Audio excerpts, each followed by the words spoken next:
মা কানা মুহাম্মাদুন আবা আহাদিম মির রিজালিকুম ওয়ালাকিন রাসূলুল্লাহি ওয়া খাতামান নাবিয়্যিন ওয়া কানা আল্লাহু বিকুল্লি শাইইন আলিমা। আপনি জানেন নবীর পরে আল্লাহ নবী হচ্ছে আমার ঈমানের অংশ, আমার ঈমানের পার্ট। তিনাকে ভালোবাসা, তিনার উপর ঈমান, এটা আমার ঈমানের অংশ। তিনি আমার শেষ নবী, যেটা কোরআন ঘোষণা দিয়েছে। নবীও বলেছে আনা খাতামুন নাবিয়্যিন আলা নাবিয়্যা বাদি, আমি শেষ নবী, আমার পরে কোনো নবী আসবে না।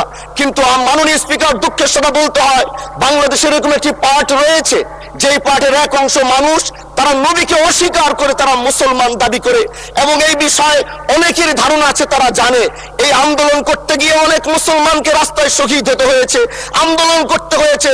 স্বাধীনতার পর থেকে আজও সে আন্দোলন চলছে, কিন্তু আজও পর্যন্ত সেটা পাইনি। আমি মাননীয় প্রধানমন্ত্রীকে বলবো, আপনি বাংলাদেশে একটি ইতিহাস রচনা করে যাবেন।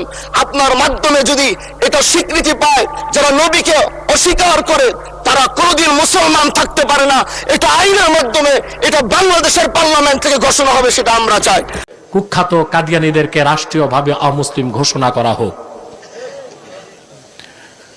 মুফতি হানজালার এই দাবিটা শুধু তার না, সকল আলেমদের দাবি, সকল মুসলমানের দাবি।